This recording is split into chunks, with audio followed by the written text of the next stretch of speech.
Olá, rapaziada, tudo bem? Então, para quem não me conhece, eu sou o professor Patrick Ricardo de Química, aqui do curso preparatório Passeio. Nós agora iremos iniciar o módulo de soluções. Nossa primeira parte eu vou falar da introdução, classificação da solução, coeficiente de solubilidade e curva de solubilidade. Então, olha só, vem aqui comigo.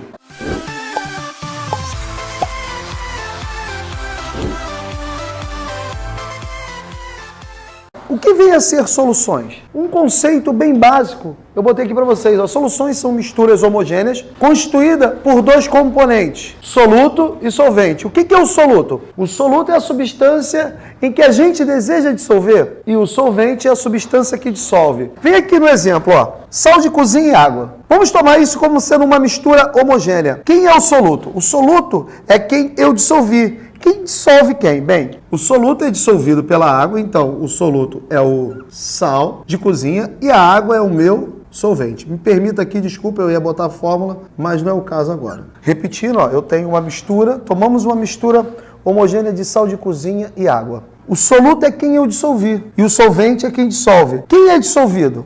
O sal é dissolvido pela água. Então, o sal é o soluto e a água é o solvente. Um dos primeiros assuntos bastante cobrados a respeito de soluções é o coeficiente de solubilidade. Bem, o que é isso? O coeficiente de solubilidade indica a quantidade máxima de soluto que eu desejo dissolver numa quantidade pré-determinada, numa quantidade fixa de solvente a uma dada temperatura. Por exemplo, ó, eu botei aqui para vocês o coeficiente de solubilidade do cloreto de sódio em 100 gramas de água a 20 graus Celsius. O que isso aqui quer me dizer? Que 100 gramas de água a 20 graus Celsius eu consigo dissolver no máximo de 36 gramas do sal de cozinha. Por que, Patrick, você botou o sal de cozinha? Por quê?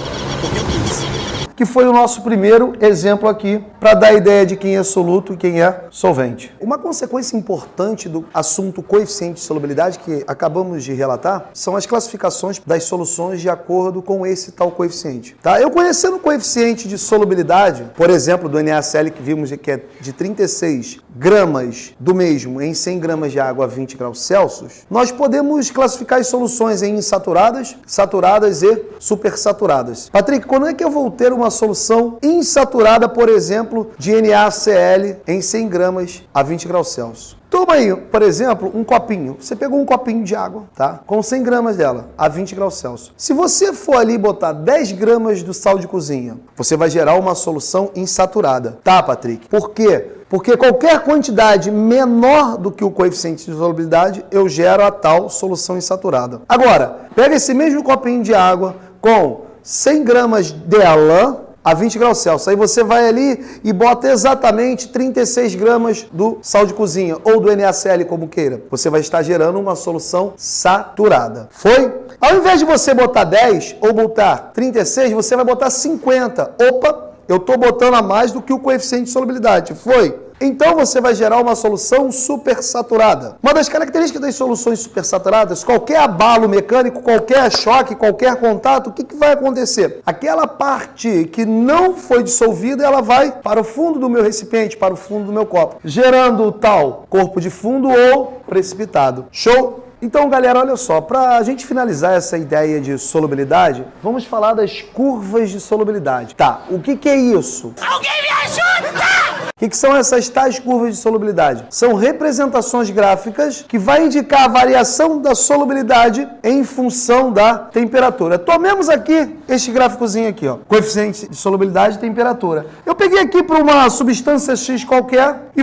me descreveu esse gráfico aqui. Coisas que eu devo saber a respeito desse gráfico. Eu tenho 3 regiões. Qualquer ponto que eu destacar acima da curva vai me gerar uma solução supersaturada. Qualquer ponto abaixo dessa minha curva aqui vai me gerar uma solução insaturada. Qualquer ponto que eu destacar acima da curva vai me gerar uma solução supersaturada. Qualquer ponto abaixo dessa minha curva aqui vai me gerar uma solução insaturada. Qualquer ponto que eu destaque exatamente em cima desta curva, eu vou ter a região das soluções saturadas. Outra coisa que eu queria te mostrar que é importante é a classificação da dissolução. Eu tenho 2 tipos de dissolução, endotérmica e exotérmica. O que são dissoluções endotérmicas? São aquelas onde o coeficiente de solubilidade vai aumentar em função do aumento da temperatura. Show! Tenho também as dissoluções exotérmicas. O que é isso? A dissolução vai diminuir, ou seja, o coeficiente de solubilidade diminui em função do aumento da temperatura. Tome aqui esse gráfico como exemplo. Ó. Eu tenho essa curvinha aqui em roxo, em violeta, como queiram. Conforme a temperatura vai aumentando, o que está aumentando? Ah, Patrick, o coeficiente de solubilidade. Então, para essa substância W qualquer, eu posso falar que a minha dissolução é endotérmica. Olha só, nesse mesmo gráfico, eu tenho aqui essa reta. Ué, Patrick, mas você falou em curva o tempo todo. O nome é curva, mas nada implica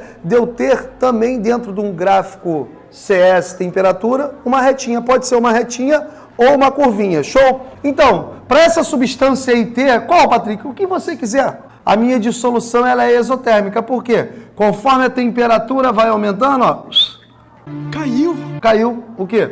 O coeficiente de solubilidade. Uma coisa que é pouco visto e está tornando comum cair nos vestibulares, Enem, UERJ, entre outros que você venha fazer, ponto de inflexão.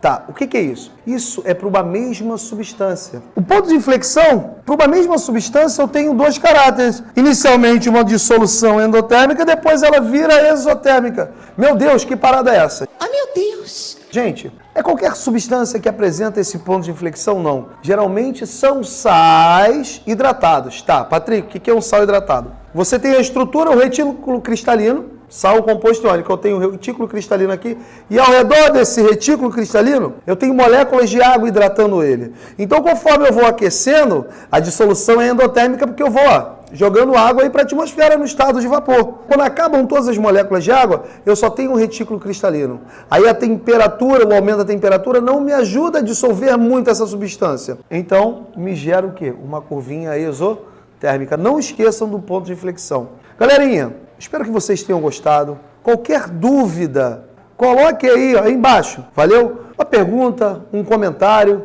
E não esqueça de dar aquele joinha pra gente não. E fiquem atentos, estamos com mais coisas interessantes a respeito de soluções. Valeu!